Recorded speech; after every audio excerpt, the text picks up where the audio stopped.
Welcome to FSR YouTube channel. Student, हम लोगों ने लास्ट लेक्चर में जो प्रॉब्लम डिस्कस की थी वो चैप्टर नंबर 8 11th फिजिक्स 8.7 और 8.8 थी। आज हम 8.9 को डिस्कस करने जा रहे हैं। ये बच्चे मैंने न्यूमेरिकल की स्टेटमेंट लिख दी है। ये बड़ा अहम जो है वो न्यूमेरिकल है इस सेंस में कि इसमें 4 पोलराइजर गिवन है। तो इससे अगली जो प्रॉब्लम है उसमें 2 पोलराइजर गिवन होंगे। अब यहाँ पे जो डिस्कस हमने ये करना है कि यहाँ पे एक लाइट आई है, लाइट आके ये 4 पोलराइजर में से गुजरी है, तो जब वो यहाँ पे आएगी तो उसकी कितनी इंटेंसिटी रिमेन हो जाएगी। अब मैं स्टेटमेंट पढ़ूंगा तो फिर आप लोगों को ये साथ-साथ पॉइंट में क्लियर कर दूं। कहता है a beam of unpolarised light is incident. ये एक लाइट अनपोलराइज्ड लाइट है, यानी इसके हमारे पास 2 प्लेन मान लेते हैं बच्चे, एक वाई प्लेन है और एक एक्स प्लेन है। इसके मोर देन 1 होंगे प्लेन, सिर्फ मैंने आपको समझाने की अनपोलराइज्ड लाइट है। यहाँ से लाइट जो है वो आपकी इंटेंसिटी रखती है आई नॉट। उसके बाद वो कह रहे हैं is incident on a stack of 4 polarising. ये 4 पोलराइजिंग शीट है, तो ये 4 पोलराइजिंग शीट है। यहाँ पे ये पहला पोलराइजर है, पोलराइजर 1, इसको हम नाम देंगे P1 का। ये दूसरा पोलराइजर है, इसको नाम देंगे P2 का बच्चे। ये 3 पोलराइजर है P3 और ये लास्ट वाला आएगा हमारे पास P4। तो ये 4 पोलराइजर हमारे पास रखे हुए। उसके कह रहे हैं that are lined up so that the characteristic direction of each is rotated by 30 degree clockwise with respect to the preceding sheet. ये लाइन बड़ी इंपॉर्टेंट है। वो कहते हैं चारों ही आप लोगों ने ऐसे रखी है कि हर एक का एंगल अपने से पीछे वाले के साथ 30 डिग्री है। मतलब देखिएगा ये y के साथ है तो मैंने इसको घुमा दिया क्लॉकवाइज, तो ये जो एंगल P1 और P2 के दरमियान में आएगा तो ये आएगा 30 डिग्री। अब P2 का P1 के साथ एंगल 30 है, ये बात याद रखिएगा। P1 का मान ले एंगल है 0 डिग्री, हमने ऐसे रखा था y एक्सिस। अब देखिए P3 जो है, P3 का P1 के साथ 30 नहीं आएगा, P3 का P2 के साथ 30 आएगा। तो अगर देखे जाए इसमें 30 ऐड करें तो इसका टोटल एंगल कितना बन जाएगा, 60 डिग्री आ जाएगा। यानी P3 का टोटल एंगल 60 है, लेकिन P3 का P2 के साथ 30 है। इसी तरह ही P4 का जो एंगल आएगा वो आएगा 90 डिग्री, लेकिन 3 के साथ आएगा 30। तो ये 4 पोलराइजर हम लोगों ने रखे हैं। What fraction in percentage of the incident intensity to be transmitted, यानी यहाँ पर कितनी इंटेंसिटी जो है वो आएगी, ये हम लोगों ने निकालनी है। तो ये हमारा क्वेश्चन है। अब इसको समझते भी हैं, साथ साथ सॉल्व भी करते हैं। अब देखिए बच्चे, मान लें ये इंटेंसिटी थी आई नॉट, पहले पोलराइजर में से गुजरने के बाद बन गई इंटेंसिटी I1। तो I1 हम लोग कह सकते हैं कि I1 is the intensity after passing through first polariser है, ठीक है। इसके बाद जब वो सेकंड पोलराइजर में से गुजरेगी तो हम कहते हैं इसकी इंटेंसिटी बन गई I2। जब वो थर्ड में से गुजरेगी तो इसकी इंटेंसिटी आ जाएगी I3 और हम लोगों ने निकालनी है असल में I4। तो ये हमारा क्वेश्चन है। अच्छा बच्चे समझते हैं, अगर कोई भी पहले 3 पोलराइजर आगे वाले 3 पोलराइजर ना हो, अगर सिर्फ पहला पोलराइजर है तो ये पोलराइजर जो है ये आधी लाइट हमेशा ही ब्लॉक करेगा। असल जितनी भी इंटेंसिटी आ रही, फर्ज करने अगर ये 10 है तो ये आधी ब्लॉक करके इसको हमेशा 5 छोड़ेगा, इसके एंगल का कोई इंपैक्ट नहीं जाता। तो ये पॉइंट आपने याद रखना है कि हमारे पास intensity after passing through first polariser. तो यहाँ बच्चे मैं पॉइंट लिख रहा हूँ आफ्टर पासिंग थ्रू P1, यानी फर्स्ट पोलराइजर है तो ये P1 हम लोगों ने इसका नेम रख दिया।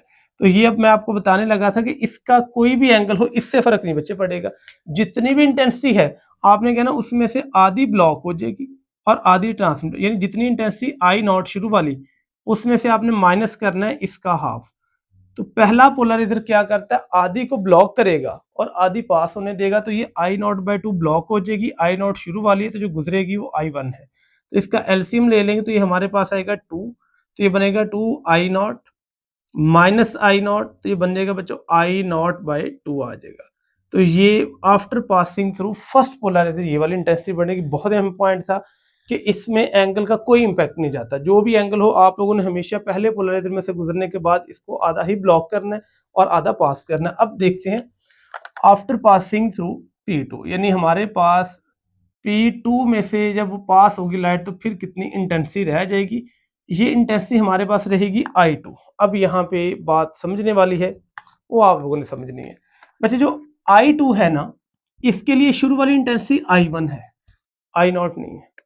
हम लोगों ने मोलेस लॉ पढ़ा हुआ था, I2 इज इक्वल टू, ये बराबर आएगा I1 इंटू कॉस थीटा का स्क्वायर आ जाएगा। अब ये बात समझिएगा, मॉलेज ला था I is equal to I naught cos square, यानी आई नॉट जो है इससे पीछे वाली इंटेंसिटी, तो ये से पीछे वाली है I1। अब cos square theta, theta angle आएगा कितना, पोलराइजर का अपने से पीछे वाले के साथ एंगल है, तो यहाँ पे इसको मैं थीटा 1 थीटा 2 नेम नहीं दूंगा, यहाँ मैं ये कहता हूँ कि theta is the angle between I2 and I1 के दरमियान। तो अगर देखा जाए I2 और I1 के दरमियान में जो एंगल बन रहा है वो कितने का बन रहा है, 30 डिग्री का। तो यहाँ पे अब अगर मैं देखता हूँ तो यहाँ पे इसका एंगल थीटा 2 कितने का आएगा, 30 का आएगा। अब थीटा 2 थीटा 3 थीटा 4 लिखेंगे तो ये कंफ्यूजन आएगी, तो इसका आसान तरीका है कि इसका एंगल थीटा 1 है, देखिएगा बच्चों, इसका एंगल थीटा 2 है, इसका एंगल थीटा 3 है और इसका एंगल थीटा 4 है। अब देखिएगा यहां तक तो कोई कंफ्यूजन नहीं आएगी, लेकिन आगे जाके कंफ्यूजन क्रिएट होगी, तो इस वजह से यहां मैं ये लिख रहा हूं ब्रैकेट के अंदर थीटा 2 माइनस थीटा 1। तो ये आपको अगले स्टेप में फिर ज्यादा क्लियर होगा कि ये ऐसा मैंने क्यों किया है। देखिएगा 30 माइनस 0, तो यहाँ फिर होगा 60 माइनस 30, तो ये पॉइंट याद रखना है। तो I2 इज इक्वल टू बच्चों आएगा ये I1 शुरू वाली इंटेंसिटी जो कि I0/2 थी, हमने अभी डिराइव की थी I1 की वैल्यू, इनटू कॉस और साथ में आएगा स्केयर इनटू यहाँ बन जाएगा 30 माइनस 0। तो ये 30 माइनस 0 को तो हम लोग कह सकते हैं ये आ जाएगा कॉस 30, तो ये हमारे पास बनेगा कॉस 30 का स्केयर। तो कॉस 30 को अगर हम लोग लिखें तो ये हमारे पास कॉस 30 बराबर आता है स्केयर रूट 3/2। तो ये हमारे पास आएगा स्केयर रूट 3/2 और इसका बन जाएगा स्केयर आ जाएगा, यानी कि cos 30 का स्केयर हुआ तो cos 30 की वैल्यू स्केयर रूट बाय 2। अब देखिएगा स्केयर रूट 3/2, अब अगर स्केयर करेंगे तो बच्चे बन जाएगा I0/2 इंटू मल्टीप्लाई बाय 3/4। तो ये हमारे पास क्वेश्चन बनेगा I2 will be equal to 3I0/8। तो ये हमारे पास है intensity after passing through P2, यानी सेकंड पोलराइजर में से गुजरने के बाद इंटेंसिटी ये रह जाएगी। अब हमें निकालनी है थर्ड पोलराइजर, तो फिर दोबारा मोलेस्टार लगाएंगे, यहाँ I3 आएगा, यहाँ I2 आएगा, यहाँ 3 - 2 आएगा, फिर सेम स्टेप रिपीट करने जा रहे हैं। तो बच्चे मेरे पास है आफ्टर पासिंग थ्रू P3, तो ये थर्ड पोलराइजर में से गुजरने के बाद निकालेंगे। यहाँ बच्चे मैं सॉल्व करता हूँ डायरेक्ट, देखिएगा by applying Malus law I3 is equal to, यानी इंटेंसिटी यहाँ पे अब निकालनी है, यहाँ तक तो निकाल लिए, तो I3 इज इक्वल टू बराबर बनेगा बच्चों I2 into cos square into आएगा थीटा। अब देखिए इसका इसके साथ एंगल कितना है, तो इसका तो टोटल 60 है, लेकिन इससे पीछे वाले का 30 है, तो 60 माइनस 30 हो जाएगा, तो ये थीटा 3 माइनस थीटा 2 आ जाएगा। तो I3 will be equal to I2 की वैल्यू देखिएगा, I2 हमारे पास आ रहा है 3/8, तो ये बनेगा 3/8 I0 into cos square into बच्चों बनेगा ये 60 माइनस 30 और इसका हो जाएगा स्क्वायर। तो ये मेरे पास I3 की वैल्यू बनेगी 3/8। देखिएगा I0 भी वैसे ही आएगा, तो ये बन जाएगा 60 माइनस 30, इसको कहते हैं कॉस 30। तो ये I0 इंटू बन जाएगा कॉस 30 और इस पूरे का क्या हो जाएगा, स्क्वायर हो जाएगा। अब देखिएगा कॉस 30 की वैल्यू फिर क्या आती है, स्क्वायर रूट 3/2, तो जब उसका आप स्क्वायर करेंगे तो वो बन जाएगी 3/4। तो हमारे पास जो आंसर आएगा वो असल में आएगा I3 will be equal to 3/8 into I0 into, अगर आप यहाँ पे देखें तो ये वैल्यू बनेगी 3/4, ये मैं डायरेक्ट लिख दिए। आप पहले कैलकुलेटर पे cos 30 कैलकुलेट करें, फिर उसका स्क्वायर कर लें तो आंसर आएगा 3/4। अब मल्टीप्लाई कर लें तो I3 का जो आंसर बनेगा वो बनेगा 3 इंटू क्या हो जाएगा बच्चे 9, तो बन जाएगा 9I0 डिवाइडेड बाय 8 को आप लोगों ने 3 से मल्टीप्लाई करना, तो ये बन जाएगा 32। तो ये है intensity after passing through third polariser या P3 आएगा। अब जो लास्ट वाला है कि आफ्टर पासिंग थ्रू P4, तो ये बच्चे हमारे पास P4 की हम लोगों ने कैलकुलेट करनी थी वैल्यू, इसमें भी हम लोग मोलेज लॉ लगाएंगे। अब यहाँ पे I4 के लिहाज से लगेगा। अब देखिएगा जब हमने I2 यूज किया तो हमने यहाँ I1 लिखा, फिर थीटा 2 माइनस थीटा 1 लिखा। जब 3 यूज किया तो यहाँ 2 आया और 3 माइनस 2 आया।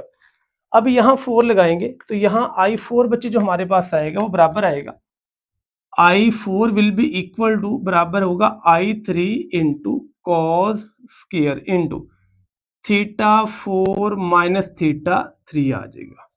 तो ये बच्चे हमारे पास जो है वो थीटा 4 है लास्ट वाला, थीटा 3 है उससे पहले, यानी इन दोनों का जो है एंगल का डिफरेंस है। तो यहाँ पे I4 will be equal to I3 की वैल्यू देखिएगा, ये आ रहा है 9/32 आ जाएगा। तो ये हमारे पास आएगा 9/32 I0 इंटू कॉस बच्चों बनेगा स्क्वायर इंटू 90 - 60। तो 90 - 60 को अगर देखें तो बच्चों ये हमारे पास बनता है ये 30 डिग्री। तो I0 into cos square into बन जाएगा 30 डिग्री आ जाएगा। अगर आप देखें cos 30, तो बच्चे cos 30 की वैल्यू फिर कितनी होती है, स्क्वायर रूट 3/2। आप उसका स्क्वायर करेंगे तो वो बनेगी 3/4। तो यहाँ पे मैं लिख सकता हूँ I4 will be equal to 9I0 divided by 32 into, तो ये बन जाएगा 3/4। ये फिर आप सॉल्व कर लें, अब मल्टीप्लाई कर लेंगे आप लोग, 32 का आप मल्टीप्लाई कर लेंगे बच्चे 4 से, तो ये हमारे पास बनेगा 128, और 9 को 3 से मल्टीप्लाई तो बनेगा 27। तो I4 बराबर आएगा हमारे पास 27 I0 डिवाइडेड बाय 128 आ जाएगा। अब हमने फ्रैक्शन निकालनी है, तो I0 उधर मल्टीप्लाई इधर आके डिवाइड हो जाएगा, तो हमारे पास आएगा I4 बाय, यहाँ पे बच्चे मैं लिख रहा हूँ, ओवर I0। तो ये बराबर आएगा 27 ओवर 128। तो यहाँ बच्चों इसको आप कैलकुलेटर पे डिवाइड कर सकते हैं, तो ये मेरे पास बनेगा 0.21, यानी ये बनेगा 0.21। तो या इसको कह सकते हैं 21%। तो ये आपने यहाँ से थोड़ा सा ध्यान से देख लीजिएगा, जगह कम थी इस वजह से मैंने ऐसे लिख दिया। बच्चों देखिएगा I4 I0 उधर मल्टीप्लाई इधर आके डिवाइड, तो ये बना I4 बाय I0। तो ये बन गया 27/128। तो ये 27 को 128 से डिवाइड किया तो बना 0.21, जो कि होता है 21%, क्योंकि परसेंटेज निकालने के लिए आप 100 से मल्टीप्लाई कर देते। ये था बच्चे प्रॉब्लम नंबर 8.9। काफ़ी इंपॉर्टेंट था, इंपॉर्टेंट इस लिहाज से कि इसमें जो एंगल है ना बच्चे हर दफ़ा वो वही एंगल इस्तेमाल कर लेते हैं जो कि पोलराइजर का अपना होता है। वो एंगल आपने इस्तेमाल नहीं करना, आप लोगों ने हमेशा डिफरेंस के साथ चीज़ों को इस्तेमाल करना है। उम्मीद है कि आपको ये प्रॉब्लम समझ आ गया होगा। ये कैलकुलेशन अच्छे से कर लीजिएगा, अगर आपको यहाँ से नहीं भी नज़र आ रहा तो आप खुद कैलकुलेटर पे कर लें। तो जैसे जैसे ये एक स्टेप किया वैसे ही ये सारे करने, तो ये तीनों स्टेप भी बिल्कुल सेम है। तो उम्मीद है कि आप लोगों ने ये नोट किया होगा, समझ आ गया होगा। नेक्स्ट लेक्चर में हम लोग बच्चे पढ़ेंगे 8.10 और 8.11। तो वो प्रॉब्लम बच्चे पढ़ने के बाद हमारे चैप्टर 8 के प्रॉब्लम कंप्लीट हो जाएंगे। आप लोग इन लेक्चर को अच्छे से राइट डाउन करें, कोई चीज़ नहीं समझ आती कमेंट करके मेरे से ज़रूर पूछें। Thank you so much for watching my YouTube channel.